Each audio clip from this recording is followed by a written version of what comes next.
Hello all, telephone system and facsimile കമ്മ്യൂണിക്കേഷൻ്റെ MCQ ആയിട്ടാണ് ഞാനിന്ന് വന്നിട്ടുള്ളത്. എൻ്റെ പേര് ഷിജു എന്നാണ്. നമുക്ക് ആദ്യത്തെ ചോദ്യത്തിലേക്ക് കടക്കാം.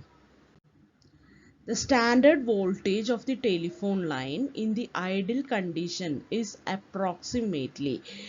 സ്റ്റാൻഡേർഡ് വോൾട്ടേജ് എത്രയാണ്?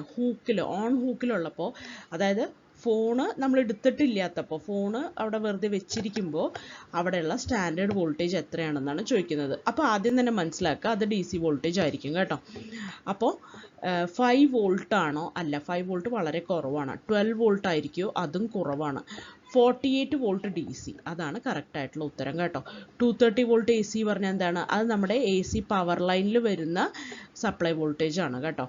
അപ്പോൾ telephone line is powered by 48 volt DC from the exchange during idle condition. This ensures loop current when handset is lifted. Okay, അപ്പോൾ 48 volt DC വേണം എന്നാണ് പറയുന്നത് കേട്ടോ ഓൺ ഹൂക്കിലുള്ള ഫോണിന്. അടുത്ത ചോദ്യം, the ringing voltage supplied to a telephone is approximately. അപ്പോൾ ringing voltage എന്ന് പറയുമ്പോൾ അത് AC ആണെന്ന് മനസ്സിലാക്കുക. കാരണം ഒരു ശബ്ദം വരണമെങ്കിൽ സൗണ്ട് വേവ്സ് എന്ന് പറയുമ്പോൾ അതൊരു വേവ് ആണല്ലോ, അതിനൊരു ഫ്രീക്വൻസി ഉണ്ടാവും. ഫ്രീക്വൻസി വന്നു കഴിഞ്ഞാൽ അത് DC അല്ല, DCക്ക് 0 ഫ്രീക്വൻസിയാണ്. അപ്പോൾ ഇതൊരു AC ആയിരിക്കും. ഒരു 20 മുതൽ 25 ഹേർട്സ് വരെയുള്ള ഒരു AC സിഗ്നലാണിത്. അപ്പോൾ AC ആയിട്ടുള്ള ഒരെണ്ണമാണ്. അപ്പോൾ ഈ 48 അല്ല 24 അല്ല എന്ന് മനസ്സിലായി. 48 എന്താണ്? ഐഡിൽ കണ്ടീഷനിലുള്ള ഫോണിൻ്റെ സ്റ്റാൻഡേർഡ് വോൾട്ടേജ് ആണ്. അപ്പം 90 12 ആണ്. അപ്പോൾ അത് 90 ആയിരിക്കും കേട്ടോ. 90, അത് ഈ 90 വോൾട്ട് AC-നെ 48 വോൾട്ട് DC-യിലേക്ക് സൂപ്പർ ഇമ്പോസ് ചെയ്തുകൊണ്ട് ആണ് നമ്മുടെ ബെല്ല് റിങ് ചെയ്യുക. ഓക്കെ, അപ്പോൾ റിങ്ങിങ് വോൾട്ടേജ് എത്രയാണ്? 90 വോൾട്ട് AC ആണ്. അടുത്ത ചോദ്യം, local loop of A telephone system connects. Local loop എന്ന് പറഞ്ഞാൽ എന്താണ്? അതായത് നമ്മൾ ഒരു സബ്സ്ക്രൈബർ ആണ് കേട്ടോ. നമ്മുടെ വീട്ടിലെ പഴയകാല ടെലിഫോണുകളുടെ കാര്യമാണ് പറയുന്നത്. അപ്പോൾ നമ്മൾ അങ്ങനത്തെ കുറേ സബ്സ്ക്രൈബേഴ്സ് ഉണ്ട്. നമ്മളെ ഇവിടുത്തെ ലോക്കൽ എക്സ്ചേഞ്ചുമായിട്ട് കണക്ട് ചെയ്യുന്ന ആ ഇതിനെയാണ് ലോക്കൽ ലൂപ്പ് എന്ന് പറയുന്നത്. ഓക്കെ, അതെന്തായിരിക്കാം? അത് coaxial cable, twisted pair cable ഒക്കെ ആയിരിക്കാം. ഓക്കെ, അപ്പോൾ ഈ ലോക്കൽ എക്സ്ചേഞ്ചിലേക്ക് കണക്ട് ചെയ്യുന്ന ഇതിനെയാണ് എന്ത് പറയുന്നത്? ലോക്കൽ ലൂപ്പ് എന്ന്. അപ്പോൾ ആരെയാണ് ലോക്കൽ എക്സ്ചേഞ്ചിലേക്ക് കണക്ട് ചെയ്യുന്നത്? സബ്സ്ക്രൈബേഴ്സിനെ. ഓക്കെ, സബ്സ്ക്രൈബേഴ്സിനെ ലോക്കൽ എക്സ്ചേഞ്ചിലേക്ക് കണക്ട് ചെയ്യുന്നതാണ് ലോക്കൽ എക്സ്ചേഞ്ച് എന്ന് പറയുന്നത്. ഇങ്ങനത്തെ കുറേ ലോക്കൽ എക്സ്ചേഞ്ചുകൾ ഉണ്ടാവില്ലേ, അതിനെയൊക്കെ കണക്ട് ചെയ്യുന്നതാണ് ട്രങ്ക് ലൈൻ എന്ന് പറയുന്നത് കേട്ടോ. ട്രങ്ക് ലൈൻ എന്ന് പറയുന്നത് അവരെങ്ങോട്ടായിരിക്കും കണക്ട് ചെയ്യുന്നത്? അവർ സ്വിച്ചിങ് ഓഫീസിലേക്കായിരിക്കും കണക്ട് ചെയ്യുന്നത്. ഓക്കെ, അപ്പോൾ ട്രങ്ക് ലൈൻ ഉണ്ട്, ഇത് ലോക്കൽ ലൂപ്പ് എന്ന് നമ്മൾ പറയും. ഇത് ലോക്കൽ എക്സ്ചേഞ്ചുകളെ കണക്ട് ചെയ്യുന്നത് ട്രങ്ക് ലൈൻ വഴി മെയിനായിട്ടുള്ള സ്വിച്ചിങ് ഓഫീസിലേക്കായിരിക്കും. ഓക്കെ, അപ്പോൾ local loop, also called subscriber loop, it connects subscriber to the exchange. Okay, അടുത്ത ചോദ്യം, the nominal bandwidth of a voice channel in the telephone system is. Voice ചാനലിൻ്റെ നോമിനൽ ബാൻഡ്വിഡ്ത്ത് എത്രയാണെന്നാണ് ചോദിക്കുന്നത്. അപ്പം നമ്മുടെ സാധാരണ ഓഡിയോ സിഗ്നലിൻ്റെ നമ്മൾ കേൾക്കുന്ന ഓഡിബിൾ ആയിട്ടുള്ള ഫ്രീക്വൻസീസ് എത്ര മുതൽ എത്ര വരെയാണ്? 20 ഹേർട്സ് മുതൽ 20 കിലോ ഹേർട്സ് വരെയാണ് അല്ലേ. ഈ 20 ഹേർട്സ് എന്ന് പറയുന്ന ഈ ലോവർ ബാൻഡ്വിഡ്ത്തും 20 കിലോ ഹെർട്സ് എന്ന് പറയുന്ന ഈ അപ്പർ ബാൻഡ്വിഡ്ത്തും, ഇത് രണ്ടും ശരിക്കും പറഞ്ഞു കഴിഞ്ഞാൽ നമ്മൾ അധികം ഉപയോഗിക്കുന്നില്ല. നമ്മുടെ സാധാരണ ക്ലിയർ ആയിട്ടുള്ള സ്പീച്ച് കേൾക്കാൻ ഇതിൻ്റെ ഇടയിലുള്ള ബാൻഡ്വിഡ്ത്തുകൾ മതി. ഓക്കെ, അപ്പം നമുക്ക് ശരിക്കും പറഞ്ഞാൽ 300 to 3400 ഹേർട്സിൽ ക്ലിയർ സ്പീച്ചൊക്കെ ശരിക്കും കേൾക്കാൻ പറ്റും. ഓക്കെ, അപ്പോൾ ഇത്രയും ഉപയോഗിക്കുകയാണെങ്കിൽ ഒരു 20 കിലോ ഹെർട്സ് ബാൻഡ്വിഡ്ത്ത് എങ്കിലും ഇതിന് വേണ്ടേ? അപ്പോൾ അത്രയും ബാൻഡ്വിഡ്ത്ത് കൊടുക്കാനില്ലാത്തത് കൊണ്ടും, പിന്നെ വോയിസ് ചാനലിന് അത്രയും ബാൻഡ്വിഡ്ത്തിൻ്റെ ആവശ്യമില്ല. ക്ലിയർ ആയിട്ടുള്ള സ്പീച്ച് മാത്രമല്ലേ നമ്മൾ അങ്ങോട്ടും ഇങ്ങോട്ടും സംസാരം മാത്രമല്ലേ നമ്മൾ ഫോണിൽ കൂടെ ചെയ്യുന്നുള്ളൂ. അപ്പോൾ ആ ശബ്ദങ്ങൾക്ക് 300 മുതൽ 3400 ഹേർട്സ് വരെ മതി. അപ്പോൾ B ആണ് ഇവിടെ കറക്റ്റ് ആയിട്ടുള്ള ആൻസർ. 300 to 3400 ഹേർട്സ് വരെയാണ് nominal bandwidth of A voice channel എന്ന് പറയുന്നത് കേട്ടോ. അടുത്ത ചോദ്യത്തിലേക്ക് കടക്കാം. The signaling used between telephone exchanges is called. അപ്പോൾ ഞാൻ പറഞ്ഞു, ഒരു ലോക്കൽ എക്സ്ചേഞ്ചും അടുത്തൊരു ലോക്കൽ എക്സ്ചേഞ്ചും ഒക്കെ തമ്മിൽ കണക്റ്റഡ് ആയിട്ടുള്ളത് എങ്ങനെയാണ്? ട്രങ്ക് ലൈൻ വഴിയാണ്. അപ്പോൾ ഇവർ തമ്മിലുള്ള സിഗ്നലിങ്ങിനെ പറയുന്ന പേരെന്തായിരിക്കും? ട്രങ്ക് സിഗ്നലിംഗ് എന്നാണ് കേട്ടോ. അപ്പോൾ ഇൻ്റർ എക്സ്ചേഞ്ച് സർക്യൂട്ടിനെ പറയുന്നതാണ് ട്രങ്ക് എന്ന് കേട്ടോ. അപ്പോൾ സബ്സ്ക്രൈബർ സിഗ്നലിംഗ് അല്ല, ട്രങ്ക് സിഗ്നലിംഗ് എന്നാണ് അതിനെ പറയുക. Trunk signalling handles call setup and supervision between exchanges over Inter exchange അല്ലെങ്കിൽ ട്രങ്ക് സർക്യൂട്ട്സ്. ഓക്കെ, മനസ്സിലായല്ലോ അല്ലേ? അടുത്തത് PSTN primarily operates on which type of switching. PSTN എന്ന് പറയുന്നത് എന്താണ്? പബ്ലിക് സ്വിച്ച്ഡ് ടെലിഫോൺ നെറ്റ്വർക്ക് എന്ന് വെച്ചാൽ എന്താണ്? നമ്മുടെ പഴയ ലാൻഡ് ഫോൺ സിസ്റ്റത്തിനെയാണ് ഈ പറയുന്നത് കേട്ടോ. അതിൽ എന്ത് ടൈപ്പ് ഓഫ് സ്വിച്ചിങ് ആണ് നമുക്കൊന്ന് നോക്കി നോക്കാം. അതായത് നമ്മൾ ഒരു സബ്സ്ക്രൈബർ ഉണ്ട് കേട്ടോ, ഒരു സബ്സ്ക്രൈബർ മറ്റൊരു സബ്സ്ക്രൈബറെ വിളിക്കുന്നു. അങ്ങനെ വരുമ്പോൾ ശരിക്കും പറഞ്ഞു കഴിഞ്ഞാൽ ഇയാളുടെ വീട് മുതൽ അടുത്ത നമ്മൾ വിളിക്കുന്ന ആളുടെ വീട് വരെ ഒരു ഡെഡിക്കേറ്റഡ് കമ്മ്യൂണിക്കേഷൻ ലൈൻ അവിടെ സെറ്റപ്പ് ആക്കുന്നുണ്ട്. ഓക്കെ, അത് എപ്പോഴും ഇല്ല, ഈ കോള് വരുമ്പോൾ സ്വിച്ചിങ് സെൻറ്റർ അങ്ങനെ ഒരു ലൈൻ സെറ്റപ്പ് ചെയ്ത് കൊടുക്കുന്നുണ്ട്. ഓക്കെ, അപ്പോൾ ആ ഡ്യൂറേഷൻ ഓഫ് ദി കോളിന് വേണ്ടി മാത്രം ഒരു ലൈൻ സെറ്റപ്പ് ചെയ്ത് കൊടുക്കുന്നുണ്ട്. അപ്പോൾ അതിന് ആ ടൈപ്പ് ഓഫ് സ്വിച്ചിങ് ആണ് അവിടെ നടക്കുന്നത്. അത് കഴിഞ്ഞാൽ ആ സ്വിച്ചിങ് കഴിഞ്ഞു, വിട്ടു. ഇനി അടുത്തൊരാളെ വിളിച്ച് കഴിഞ്ഞാൽ അപ്പോൾ അയാളും ഇയാളും തമ്മിൽ അപ്പോൾ ഈ സ്വിച്ചിങ് ഈ കണക്ഷൻ വിട്ടു, അടുത്തൊരു കണക്ഷൻ എസ്റ്റാബ്ലിഷ് ചെയ്യും. ഓക്കെ, അപ്പോൾ ഈ ടൈപ്പ് ഓഫ് സ്വിച്ചിങ് ആണ് അവിടെ നടക്കുന്നത്. ഇതിൻ്റെ പേരാണ് എന്ത്? സർക്യൂട്ട് സ്വിച്ചിങ് എന്ന് പറയുന്നത്. ഓക്കെ, അപ്പോൾ സർക്യൂട്ട് സ്വിച്ചിങ് ആണ് PSTN നടക്കുന്നത് കേട്ടോ. അപ്പോൾ പാക്കറ്റ് സ്വിച്ചിങ് ആണോ? അല്ല. പാക്കറ്റ് സ്വിച്ചിങ് എന്നൊക്കെ പറയുന്നത് GPRSലൊക്കെയാണ് പാക്കറ്റ് സ്വിച്ചിങ് ആദ്യമായിട്ട് വരുന്നത്. അത് പാക്കറ്റ് ഡാറ്റാസ് ആണ് അയക്കുന്നത് കേട്ടോ. സർക്യൂട്ട് സ്വിച്ചിങ് ആണ് അവിടെ നടക്കുന്നത്. ഓക്കെ, മെസ്സേജ് സ്വിച്ചിങ് അല്ല, ഹൈബ്രിഡ് സ്വിച്ചിങ്ങും അല്ല. ഓക്കെ, അപ്പോൾ PSTN uses circuit switching where dedicated communication path is established between caller and receiver for the duration of a call. Okay, അടുത്ത ചോദ്യത്തിലേക്ക് കടക്കാം. The telephone line connecting subscriber to local exchange. എന്താണ് അതിൻ്റെ പേര്? നമ്മളിപ്പോൾ പഠിച്ച സാധനമാണ്, അത് ലോക്കൽ ലൂപ്പാണ് അല്ലേ?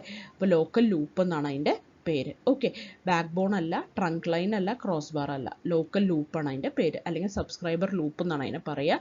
It connects customer premises to nearest telephone exchange. Okay, അടുത്ത ചോദ്യത്തിലേക്ക് കടക്കാം. The term private telephone network. Private telephone network എന്ന് പറഞ്ഞാൽ എന്താണ്?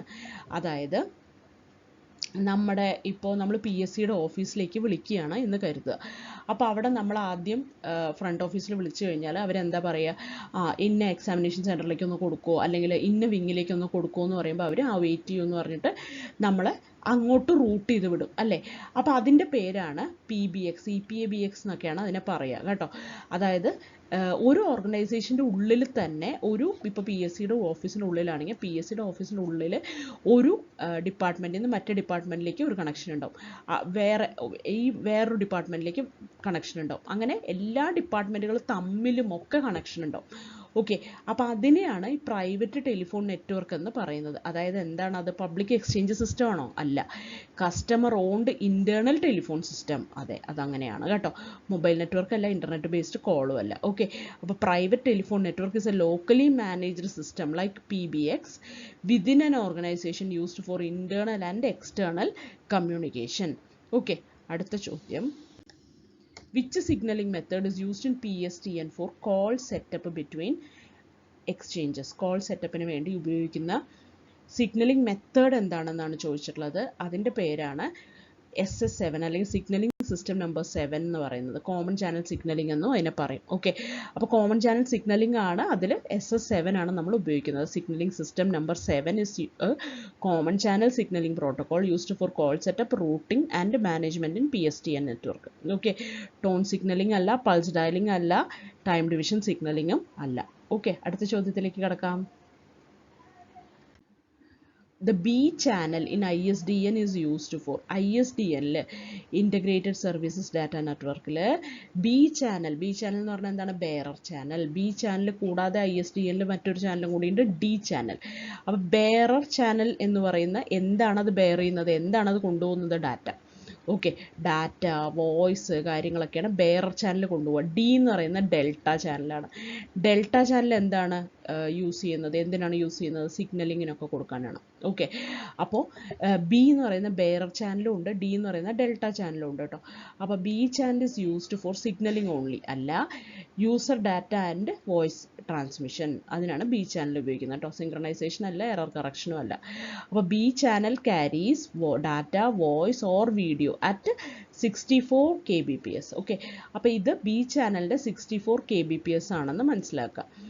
Data rate. ഇനി ഡി ചാനലിൻ്റെ ആണെങ്കിലോ അത് 16 kbps ആണ്. ഓക്കെ, അതൊന്ന് ഓർത്ത് വയ്ക്കുക. ISDN ബി ചാനലും ഉണ്ട് ഡി ചാനലും ഉണ്ട്.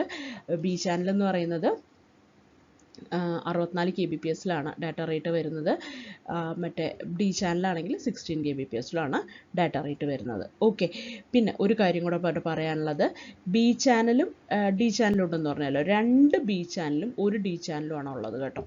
ഓക്കെ, ISDNൽ നമ്മൾ സാധാരണ നമ്മൾ പഠിക്കുന്നതിൽ ഇങ്ങനെ 2 ബി ചാനൽസും 1 ഡി ചാനലും ആണ് ഉള്ളത്. അക്കാഡമിക് പർപ്പസിന് പഠിക്കുമ്പോൾ ഇങ്ങനെ പഠിക്കുക കേട്ടോ. അടുത്ത ചോദ്യം, what is the total bit rate of ISDN basic rate interface? Basic rate ഇൻ്റർഫേസിന് BRI എന്ന് പറയുന്ന ബേസിക് റേറ്റ് ഇൻ്റർഫേസിൽ ISDNൻ്റെ ടോട്ടൽ ബിറ്റ് റേറ്റ് എത്രയാണെന്നാണ് ചോദിക്കുന്നത്. അതായത് നമ്മളിപ്പോൾ എന്ത് പഠിച്ചു? 2 ബി ചാനൽ ഉണ്ട് എന്ന് പഠിച്ചു. 2 ബി ചാനലിന് കൂടെ ഓരോന്നിന് 64 kbps അല്ലേ? അപ്പോൾ 2 × 64 kbps ആണ് ഇതിൻ്റെ ബിറ്റ് റേറ്റ്. ഓക്കെ, ബി ചാനലിൻ്റെ. ഇനി ഒരു ഡി ചാനൽ ഉണ്ടെന്ന് പഠിച്ചു. ഒരു ഡി ചാനലിന് എത്രയാണ് ബിറ്റ് റേറ്റ് വരിക? 1 × ഡി ചാനലിൻ്റെ 16 kbps ആണെന്ന് പഠിച്ചു അല്ലേ? അപ്പോൾ 1 × 16 kbps, ഇത് രണ്ടും കൂടെ ആഡ് ചെയ്താൽ ടോട്ടൽ ബിറ്റ് റേറ്റ് കിട്ടിയില്ലേ?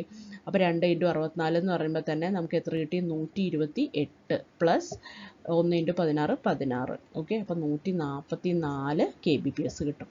അപ്പോൾ അത്രയാണ് ആൻസർ, 144 kbps. സി ആണ് ഇവിടെ കറക്റ്റ് ആയിട്ടുള്ള ആൻസർ കേട്ടോ. അടുത്ത ചോദ്യത്തിലേക്ക് കിടക്കാം. Which layer of the OSI model handles ISDN signaling functions? ISDNൻ്റെ സിഗ്നലിംഗ് ഫങ്ഷൻസ് എവിടെയാണ് നടക്കുന്നത്? സിഗ്നലിംഗ് എന്ന് പറഞ്ഞാൽ നമ്മൾ പറഞ്ഞു അത് ആരാ ഹാൻഡിൽ ചെയ്യുന്നത്? ഡെൽറ്റ ലെയറാന്ന് പറഞ്ഞു അല്ലേ? ഡി ചാനലാണ് ഇത് ഹാൻഡിൽ ചെയ്യുന്നതെന്ന് പറഞ്ഞു. അപ്പോൾ ഡി ചാനലുമായിട്ട് ബന്ധപ്പെട്ടിട്ടുള്ള പ്രോട്ടോക്കോളാണ് LAPD. ഓക്കെ, ഇത് ഓർത്ത് വെക്കാൻ വേണ്ടിയിട്ട് എങ്ങനെയൊക്കെ പഠിക്കാൻ പറയുന്നത് കേട്ടോ. അപ്പോൾ ഡി ചാനലാണ് സിഗ്നലിംഗ് ഫങ്ഷൻസിന് വേണ്ടി യൂസ് ചെയ്യുന്നത്. അതിനായിട്ട് ബന്ധപ്പെട്ടിട്ടുള്ള പ്രോട്ടോക്കോളാണ് LAPD. LAPD എന്ന് പറഞ്ഞാൽ link access procedure for D channel. Okay, LAPD വരുന്നത് ഏത് ലെയറിലാണെന്ന് അറിയാമോ? അത് ഡാറ്റ ലിങ്ക് ലെയറിലാണ്. ഓക്കെ, ഡാറ്റ ലിങ്ക് ലെയറിലാണ് LAPD പ്രോട്ടോക്കോൾ യൂസ് ചെയ്യുന്നത്. അപ്പോൾ ISDN സിഗ്നലിംഗ് ഫംഗ്ഷൻ എവിടെയാണ് യൂസ് ചെയ്യുക? ഏത് OSI മോഡലാണ് ഹാൻഡിൽ ചെയ്യുക? Data link layer. Okay, application layer എന്തിനാണ് ഉപയോഗിക്കുക? അത് നമ്മുടെ ആപ്പിനൊക്കെ എൻഡ് യൂസർ ആപ്ലിക്കേഷൻസിലാണ് അത് ഉപയോഗിക്കുക. നെറ്റ്വർക്ക് ലെയർ എന്ന് പറഞ്ഞാൽ അപ്പോൾ റൂട്ടിംഗ് മനസ്സിലേക്ക് വരണം, റൂട്ടിംഗ് അഡ്രസ്സിംഗ് ഒക്കെ മനസ്സിലേക്ക് വരണം. ഫിസിക്കൽ ലെയർ എന്ന് പറഞ്ഞാൽ റോ ഡാറ്റ ട്രാൻസ്മിഷനാണ് അത് ഉപയോഗിക്കുന്നത്. ഓക്കെ, ഡാറ്റ ലിങ്ക് ലെയറിലാണ് നമ്മൾ ഈ പറഞ്ഞ ISDNൻ്റെ സിഗ്നലിംഗ് ഫംഗ്ഷൻസിൻ്റെയൊക്കെ ഹാൻഡിൽ ചെയ്യുന്നത്. ഡാറ്റ ലിങ്ക് ലെയറിലാണ്. ഡാറ്റ ലിങ്ക് ലെയറിൽ LAPD പ്രോട്ടോക്കോൾ ഉപയോഗിച്ചുകൊണ്ടാണ് ഈ സിഗ്നലിംഗ് ആൻഡ് കൺട്രോളൊക്കെ മാനേജ് ചെയ്യുന്നത്. ഓക്കെ, LAPD എന്താണ്? Link access procedure for D channel. D ചാനലാണ് സിഗ്നലിംഗ് ഫങ്ഷൻസ് ഹാൻഡിൽ ചെയ്യുന്നത് ISDNൻ്റെ. ഡി എന്ന് പറഞ്ഞാൽ ഡെൽറ്റ ചാനൽ. ഓക്കെ, ഇത്രയും കാര്യങ്ങളൊക്കെ മനസ്സിലായല്ലോ. അടുത്ത ചോദ്യത്തിലേക്ക് കടക്കാം. Which of the following services is not provided by ISDN? ISDN provide ചെയ്യാത്ത സർവീസ് ഏതൊക്കെയാണ് എന്നാണ് ചോദിക്കുന്നത്.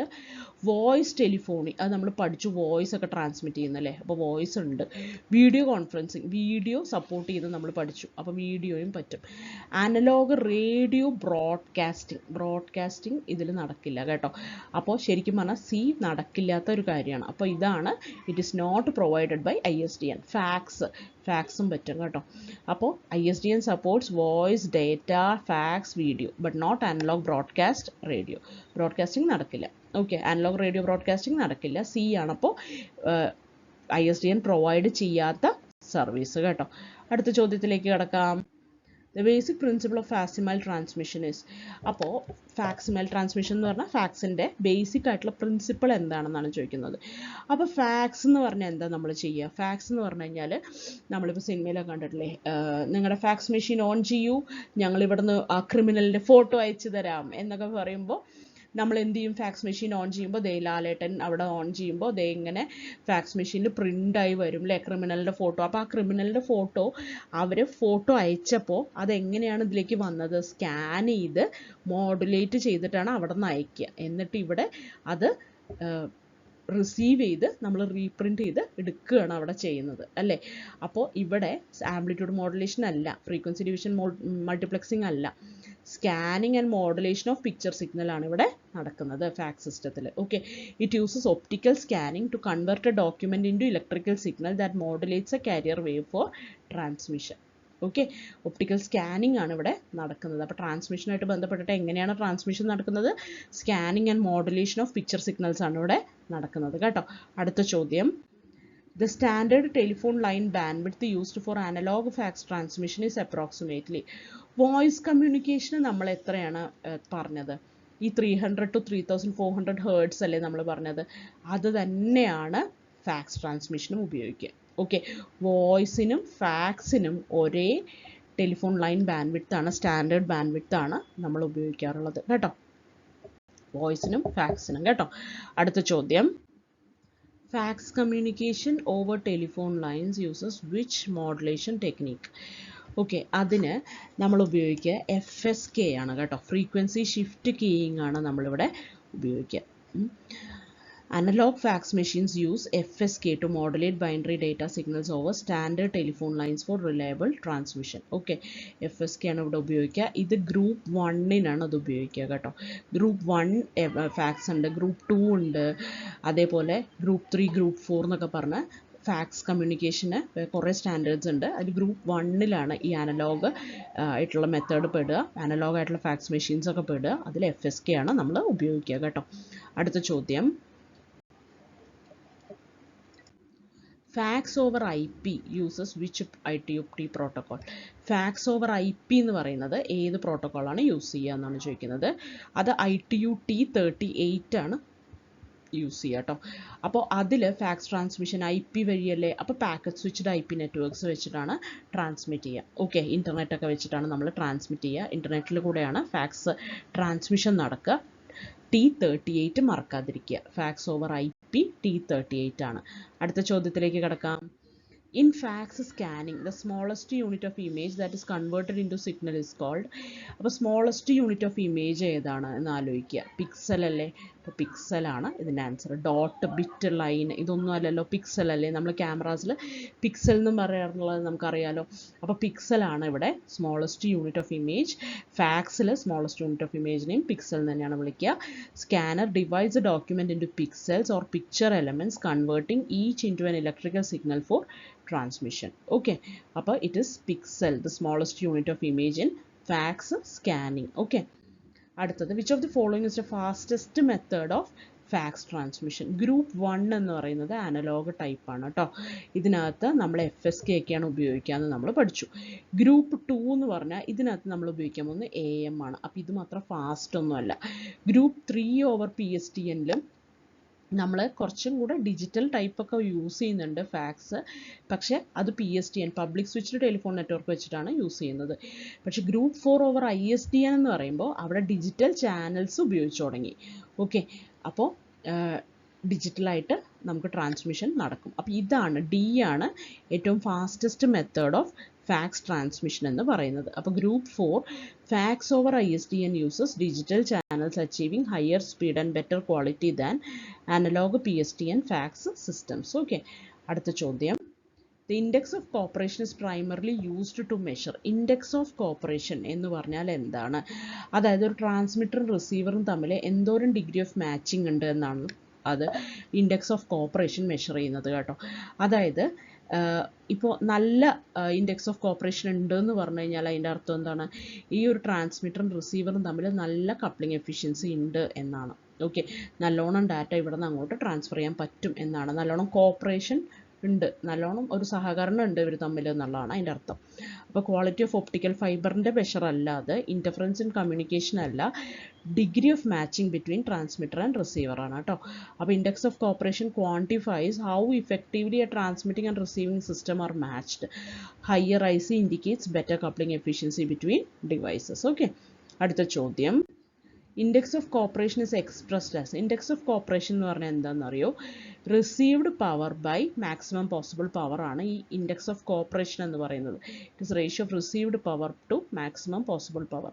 എന്ന് വെച്ചാൽ പവർ ബൈ പവർ അല്ലേ? എന്ന് വെച്ചാൽ എന്താണ്? അത് ഡയമെൻഷൻലെസ് ആണ്. ഓക്കെ, പവർ അല്ല അതിൻ്റെ യൂണിറ്റ്, ഡയമെൻഷൻലെസ് ആയിട്ടുള്ള ഒരു നമ്പറാണ്. ഓക്കെ, അത് 0 മുതൽ 1 വരെയുള്ള ഏത് നമ്പർ വെച്ചിട്ട് വേണമെങ്കിലും നമുക്ക് റെപ്രസെൻറ്റ് ചെയ്യും. അത് വാല്യൂസ് വരാവുന്നത് 0 to 1 ആണ്. പെർസെൻറ്റേജ് ആയിട്ടും നമ്മൾ റെപ്രസെൻറ്റ് ചെയ്യാറുണ്ട് കേട്ടോ. അടുത്ത ചോദ്യം, which of the following standards governs the handshaking between facsimile transmitters and receivers? Fax ട്രാൻസ്മിറ്ററും റിസീവറും തമ്മിലുള്ള handshaking, call setup, error correction, ഇതൊക്കെ ഡിഫൈൻ ചെയ്യുന്നത് ഏത് വെച്ചിട്ടാണെന്നറിയോ, ഏത് സ്റ്റാൻഡേർഡ് വെച്ചിട്ടാണെന്നറിയോ? T30 വെച്ചിട്ടാണ്. T38 എന്താ നമ്മൾ പഠിച്ചത്? T38 എന്ന് പറയുന്നത് നമ്മുടെ ഫാക്സ് ഓവർ IP-യുടെ സ്റ്റാൻഡേർഡാണ്. ഓക്കെ, ഇനി T30 അപ്പം എന്താണെന്നാണ് പഠിക്കുന്നത്? ഫാക്സിൻ്റെ ട്രാൻസ്മിറ്ററിൻ്റെയും റിസീവറിൻ്റെയും hand shaking. Okay, hand shaking, ഇവർ തമ്മിലുള്ള call setup, error correction, hand shaking, ഇതൊക്കെ വരുന്നത് ഏതിലാണ്? T30-കകത്താണ്. ഇത് ഗ്രൂപ്പ് 3 ഫാക്സിൻ്റെ, ഓക്കെ, ഗ്രൂപ്പ് 3 ഫാക്സിന് യൂസ് ചെയ്യുന്നതാണ് T30 എന്ന് പറയുന്ന സ്റ്റാൻഡേർഡ് കേട്ടോ. അടുത്ത ചോദ്യം, in digital fax systems facsimile receiver performs which of the following? Digital fax system ആണെങ്കിൽ റിസീവർ എന്തൊക്കെയാണ് ചെയ്യുക? റിസീവർ എന്താണ് ചെയ്യുക നോക്കാം. Converts digital signal to analogue, ഡിജിറ്റലിനെ അനലോഗ് സിഗ്നലാക്കി മാറ്റും. അതല്ല അവിടെ ചെയ്യുന്നത്. It decodes, റിസീവറാണ്. റിസീവർ എന്താ ചെയ്യുക? It decodes compressed image data. Okay, compressed image ഡാറ്റനെ ഡീകോഡ് ചെയ്യാണ് ചെയ്യുക. അതായത് മോഡിഫൈഡ് ഹഫ്മാൻ അല്ലെങ്കിൽ മോഡിഫൈഡ് റീഡ്. ഓക്കെ, ഇതൊക്കെയാണ് അവിടെ ചെയ്യുന്നത്. ഓക്കെ, ഇമേജ് ഡാറ്റനെ കംപ്രസ് ചെയ്തിട്ടുള്ള ഇമേജ് ഡാറ്റനെ ഡീകോഡ് ചെയ്തെടുക്കുകയാണ് ഇവിടെ ചെയ്യുക. ഹഫ്മാൻ കോഡിംഗ് ഒക്കെ വെച്ച് കോഡ് ചെയ്തിട്ടുണ്ടാവും. അപ്പോൾ അതിനെ ഡീകോഡ് ചെയ്തെടുക്കണം. ഓക്കെ, മോഡിഫൈഡ് ഹഫ്മാൻ, മോഡിഫൈഡ് റീഡാണ് MR എന്ന് പറഞ്ഞാൽ മോഡിഫൈഡ് റീഡാണ്. ഓക്കെ, അപ്പോൾ ഇതൊക്കെ വെച്ചിട്ട് നമ്മൾ ഡീകോഡ് ചെയ്തെടുക്കുകയാണ് ചെയ്യുന്നത്. Digital fax receivers decode the compressed image data send by transmitter reconstructing the original image on the paper. Okay, receiver അതാണ് ചെയ്യുക. മോഡുലേറ്റ് ആണോ ചെയ്യുക? മോഡുലേഷൻ എവിടെ നടക്കുന്നതാണ്? ട്രാൻസ്മിഷനിൽ നടക്കുന്നതാണ്. സ്കാൻ ആണോ ചെയ്യുക? അല്ല, അതും ട്രാൻസ്മിഷനിൽ നടക്കുന്ന കാര്യമാണ്. ഇവിടെ റിസീവറിൻ്റെ കാര്യമല്ലേ ചോദിച്ചിട്ടുള്ളത്. അപ്പോൾ ഇതൊന്നും അല്ല ഉത്തരം കേട്ടോ. അപ്പോൾ B ആണ് ഇവിടെ കറക്റ്റ് ആയിട്ടുള്ള ആൻസർ. അടുത്ത ചോദ്യത്തിലേക്ക് കിടക്കാം. In a facsimile receiver what is the purpose of error correction? Error കറക്ഷൻ്റെ ഉദ്ദേശം എന്താണ് നമുക്ക് നോക്കാം. എറർ കറക്ഷൻ ഏത് പ്രോട്ടോക്കോൾ വെച്ചിട്ടാണ് ചെയ്യുന്നതെന്ന് നമ്മൾ പഠിച്ചത്. എറർ കറക്ഷൻ T30 വെച്ചിട്ടാണ് ചെയ്യുന്നതെന്ന് നമ്മൾ പഠിച്ചു കേട്ടോ. മറക്കരുതേ, T30-ലാണ് എറർ കറക്ഷൻ കോൾ സെറ്റപ്പ്. അതേപോലെ തന്നെ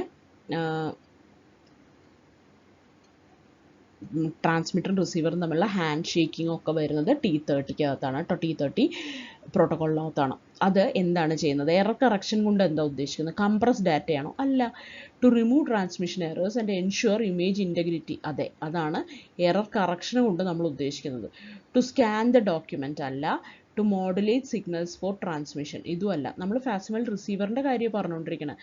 അപ്പോൾ നമ്മൾ സ്കാനും മോഡുലേറ്റും ഒന്നും അവിടെ വരില്ല. പിന്നെ എറർ കറക്ഷൻ എന്ന് പറഞ്ഞാൽ എന്താ? എറർ റിമൂവ് ചെയ്യുക എന്നുള്ളത് തന്നെയാണ് അല്ലേ. അപ്പോൾ fax receivers implement error detection and correction following T30 protocols to ensure that received image is accurate despite line noise or transmission errors. Okay, അടുത്ത ചോദ്യം. ഇത് അവസാനത്തെ ചോദ്യമാണ് ഇതിലത്തെ. Which component in the fax receiver synchronises the incoming data with the recording mechanism? Synchronise ചെയ്യുന്ന ആൾ ആരാണ് എന്നാണ് ചോദിക്കുന്നത്.